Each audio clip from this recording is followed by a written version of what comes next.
Hello, everybody. My name is Jessica, and I am here to talk about anaphylactic shock today. So, here it goes. I hope you could see me okay.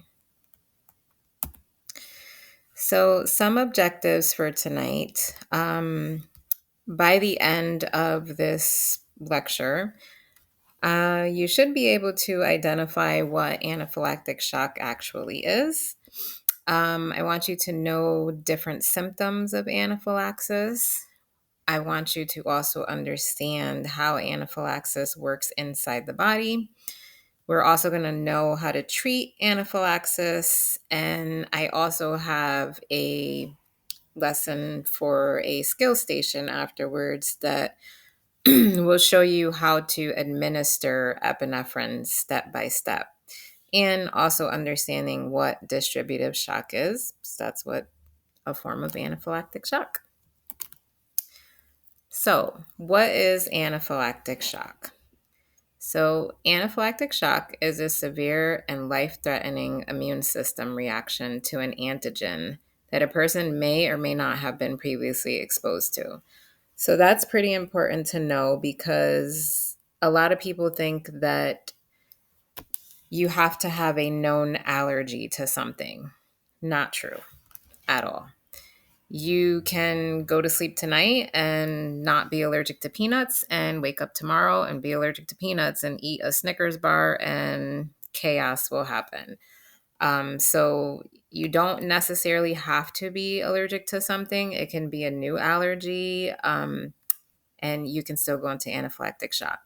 So some things that this can include will be edema, difficulty breathing, itchiness, fainting, collapsed blood vessels, and even death.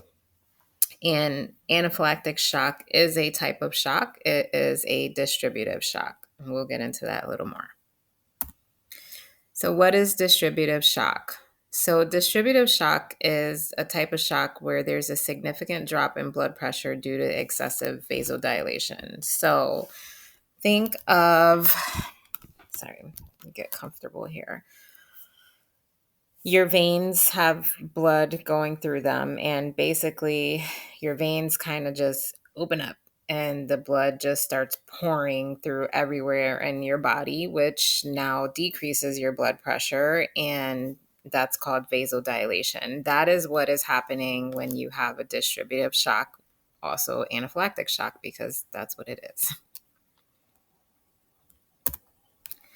So, anaphylaxis versus an allergic reaction. So, an allergic reaction is basically any immune system overreaction to a substance. So, very minor, could be something very small, like you just get some hives, maybe a little itchy, a little red, maybe some swollen lips. You could vomit. Anaphylaxis happens when you have more than two body systems that are part of this allergic reaction. So you eat something, you then vomit, now you're itchy and your throat feels a little scratchy. That is now anaphylaxis. I don't want you to get confused and think that anaphylaxis has to be all the time, that swollen eyes and the angioedema in the face, not being able to breathe, because there's all you need is more than two body systems and that's it, anaphylaxis is happening. So you want to make sure that you can recognize that, and also recognize that it is the most severe form of an allergic reaction.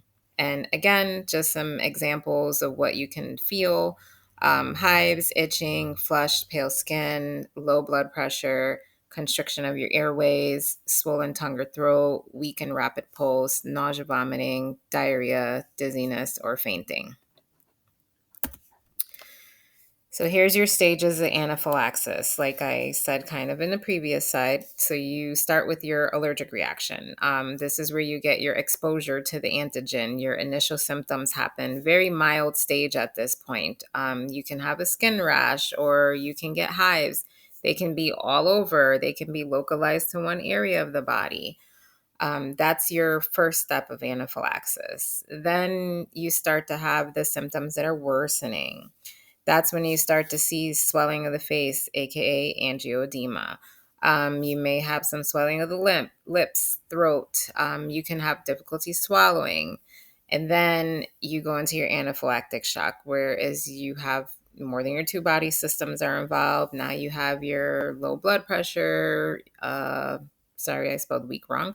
Weak and rapid pulse, difficulty breathing. You can get some stridor, wheezing, potentially loss of consciousness. And then the last stage is where this becomes a life threat, can lead to respiratory failure, then respiratory arrest, and after respiratory arrest comes cardiac arrest. So if it's not treated quickly and properly, this can be deadly. So, a little background and science behind anaphylaxis. So, this is basically what's going on in the body.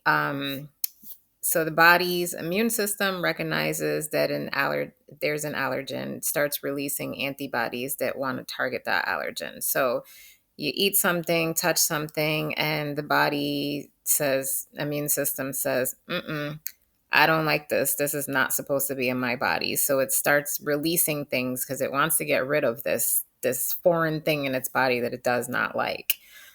So then these antibodies, then they start binding to the allergen and they trigger mast cells and basophils. Chaos is breaking loose in your body right now. Not right now, but during anaphylaxis. So these mast cells and basophils are like, gotta get rid of this. Cascades are going on. There's all types of chaos going on. It's just back and forth. So then the mast cells and basophils then start to release chemical mediators, including histamine, serotonin, and leukotrienes. This is where you start to see stuff. Histamine release, that's where you're going to see that itchiness, the hives, the swelling.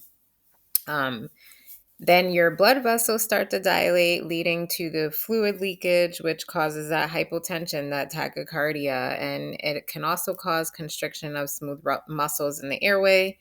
That's what causes that shortness of breath feeling. So body recognizes something, doesn't like it, chaos breaks loose, veins vasodilate, blood pressure goes low, heart rate goes high, outside symptoms, anaphylaxis. So what do we do about this? Be aggressive. Be aggressive.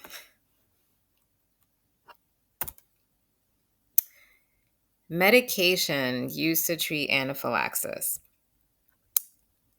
Epinephrine, also known as adrenaline. It's a little rush, gives you a little rush. So epinephrine can either be drawn up in a syringe, they come in auto injectors. Most people who have known allergies are prescribed EpiPens.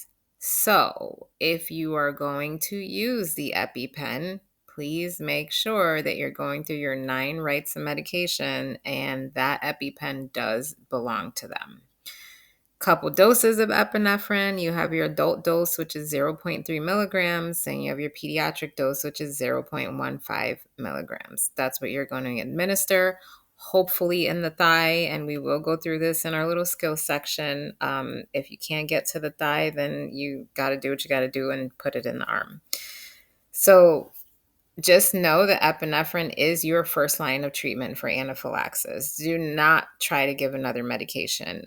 We're only at the BLS level right now, so we're talking about what we can give, which would be our epinephrine. I will go over a couple of different meds that are also given at the ALS level, but don't ever delay giving epinephrine because you want to give another medication. So what exactly does epinephrine do? It combats vasodilation and constricts, which results in your better respiratory effort and increases that blood pressure. So basically reverses everything that's going on with an allergic reaction. And again, we're going to have a lab on drawing and administering epinephrine after this lecture. So don't worry, we're going to get a little more into detail on this. Here are some other medications to consider. Again, at the ALS levels, these are mostly given for your anaphylactic reaction.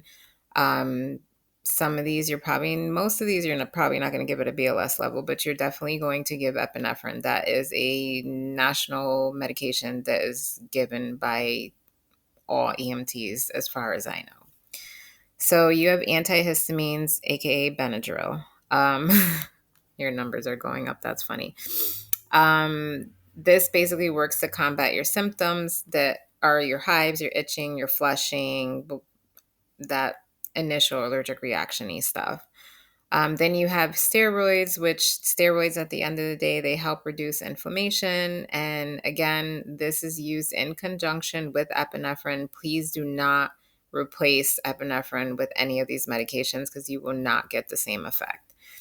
And then we can also give nebulizer treatments, which that also helps with the difficulty breathing. It helps to relax the airway swelling, opens up those bronchioles, lets more air in, and helps with that difficulty breathing. So a couple other medications that are given at a higher level of care, but you may see this one day working on an ambulance. And here are my resources that I used for this lecture. So again, we are going to have a skill station after this. We are going to learn how to draw up and administer epinephrine. And if you have any questions, you can always come to me, ask me, email me, whatever the case is, and we will get a little more into detail. So that's my brief episode on anaphylactic shock. Thank you. Bye.